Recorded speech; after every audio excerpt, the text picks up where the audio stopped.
I thought this was crazy. Check this out, guys. The Captain. Is that a Russian film? People can change the way they think if they try it. That's right. First learn the letter LJ. Then everything will come easier. Liu. Is that LJ is Liu? Liu. That J is a Y? I don't know. But anyway. I saw this story last night and I thought it was pretty crazy. CIA chief makes stop in Kosovo as part of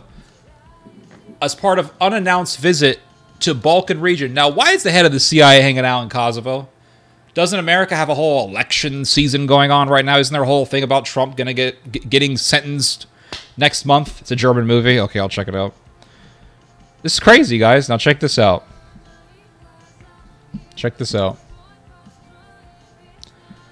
CIA Director William Burns has arrived in Kosovo after stops earlier this week in Bosnia-Herzegovina and Serbia on an unannounced trip amid concerns about U.S. relations with Kosovo and Russian influence in the Balkans. So America is saying that their relation with Kosovo is kind of getting a little bit shaky because of, I think it's because of the Kosovar government's treatment of the Serb minority. And it goes on to say, Burns was seen on August 22nd entering the building of Kosovo's presidency. A U.S. government official confirmed to RFE/RL. This is a Radio Free Europe, Radio Liberty media outlet. Earlier this week that Burns arrived in Sarajevo and met with his Bosnian counterparts, members of the presidency and the foreign minister. Burns is believed to have traveled from Sarajevo to Belgrade, Bulgaria, and North Macedonia before arriving in Kosovo, according to the flight tracking website, blah, blah, blah. On August 22nd, it was seen parked at the VIP, blah, blah, blah, irrelevant. There has been no confirmation of Burns' visit to Kosovo, but yet they found his airplane at the Pristina airport there. The U.S. government official who confirmed Burns' visit to Sarajevo said the CIA chief was in the Bosnian capital to discuss the warring secessionist rhetoric and actions of the pro-Russian president and government of Bosnia-Herzegovina's Serb entity. So that's the reason why he went to the Balkans. It was to hang out in Bosnia to discuss the concerns that the Bosnians have over the separatism of the Serb minority in Bosnia-Herzegovina. That's the reason why Mr. Burns was there. So the Americans are worried about the Serbs breaking out. And the reason why the Americans are worried about the Serbs breaking out is because they know that if the Serbs form their own autonomous government or their own separate government, that it would automatically become a pro-Russian country. And they don't want anything pro-Russian being in the Balkans, because the Balkans, geopolitically speaking, is a very important region. Because from the Balkans, you go into the rest of Europe. So you go from Turkey into the Balkans. From the Balkans, you go into Central Europe. From there, you can go to North Europe, Western Europe, South Europe. It is a major transition point. Huge transition point. So, very important place. From the Balkans, you have access into the... not the Mediterranean Sea. What's the name of the sea next to Croatia? Dang it, what's it called? I always get this mixed up. Sea in the Balkans. What's it called? Adriatic Sea. There we go. So you have access into the Adriatic Sea, and it's all this stuff is very important. So Burns' visit to Kosovo follows concerns about the partnership between the United States and Kosovo, especially regarding the government's handling of issues related to the country's Serb minority. So they're saying, well, yeah, you know, we were there because the Kosovar... Adriatic, yeah, that's right. You know, the Kosovars... also the Black Sea. You're right about that, Joshua George. Black Sea, Adriatic Sea, absolutely. These are major maritime territories. So, So the Americans are saying, well, yeah, we were concerned about the mistreatment of Serbs in Kosovo, but we're also worried about Serbs being separatists in Bosnia. It's like, okay, well, that's the real reason why you're there, because America doesn't give a damn about moral principles. I mean, at least not for the most part. They're very worried about Russia having any sort of foothold in the Balkans. So there is that, right? And they're talking about how tensions are rising like crazy between the Serbs and the Kosovars, And they're talking about tensions between the Bosnians and the Serbs and all this stuff. So then there's this story. Serbia considers reintroducing a mandatory military draft as regional tensions simmer. Well, why are they talking about bringing back the draft? Right? Serbia is considering reintroducing compulsory military service, its president said Tuesday, citing tensions in the Balkans and elsewhere in Europe. So tensions rising up in Europe. Serbia wants to bring back the draft. President Alexander Vučić said top army commanders gave him a strong argumentation in favor of the reintroduction of a mandatory draft, which was suspended in 2011 in a push to professionalize the armed forces. The popular Serbian president did not specify when the draft would return.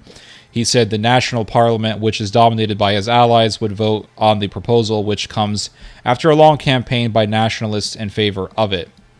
We are not threatening anyone, Vučić said as he inspected an exhibition of military hardware after meeting with the commanders. Today, if you don't have a strong army, you don't have a country. So he's talking about the necessity of having a strong military. And in this light, they're talking about bringing back the draft. Now you have this story. Here's the third story that I want to bring up. Croatia!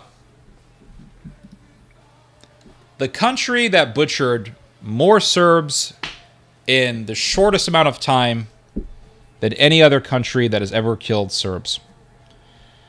Croatia. In just a matter of years, they butchered 700, or definitely hundreds of thousands of Serbs during World War II, during the fascist government, under the reign of the fascist government that ruled Croatia. And now the Croatians are saying, we want to bring back compulsory military draft, military enlistment, as tensions soar. This is from AP News. Croatia will reintroduce a 2-month compulsory military service starting January 1st next year, the country's defense minister Ivan Anušić announced late Thursday. The move comes amid heightened tensions in Europe following the Russian aggression against Ukraine, as well as an apparent arms race and military buildup in the Balkans, which went through a bloody war in the 1990s. I don't really need to say anything else because that pretty much sums up everything you need to know about this situation. Rising tensions in Europe, and plus a history of bloodshed and war. And plus you have a lot of unhealed wounds. You know, the Croatians committing genocide on the Serbs and all that. Stuff's going to blow up again. And it says here,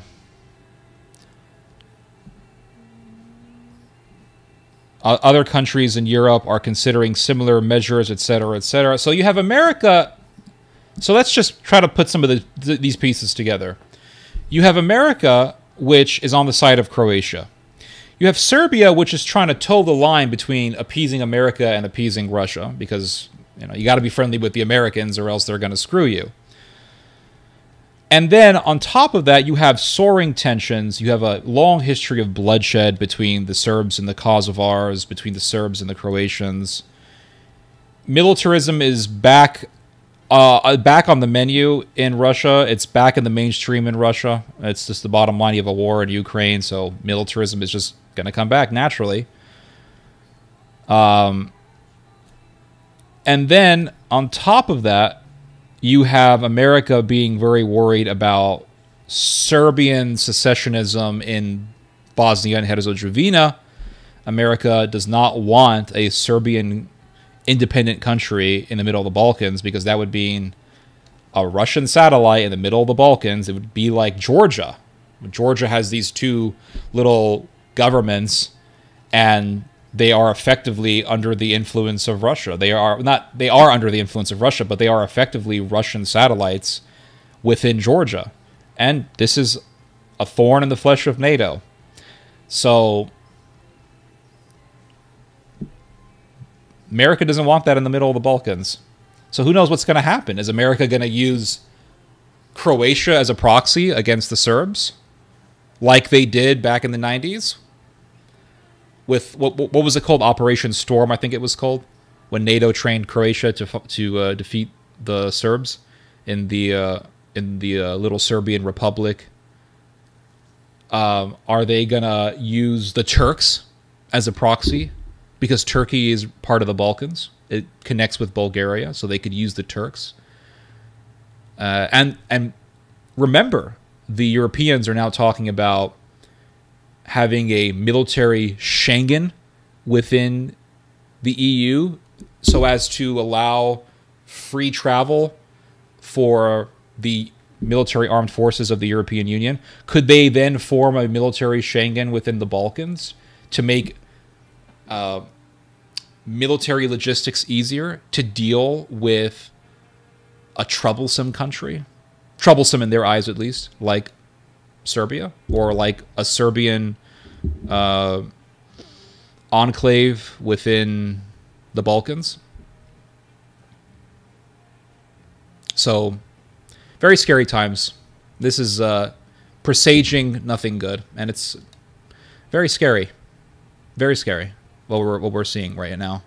America did use the Azerbaijanis. America and Israel and Turkey used the Azerbaijanis to defeat the Armenians in Nagorno-Karabakh. And Nagorno-Karabakh is officially, it was officially not a part of Armenia. Officially, it was considered to be under Azerbaijan. But nonetheless, it was an Armenian enclave with its own little Armenian government. And the Azeris want to look strong and tough. And so they can't look strong and tough if they have Armenians controlling a region which officially is considered to belong to them. So the Azeris had a war with the Armenians in Nagorno-Karabakh. And the Americans and the Turks and the Israelis supported them. And they slaughtered the Armenians using high-tech, state-of-the-art drones. So could they do the same with Serbs if the Serbs decide to try to form their own enclave in the Balkans? I don't know.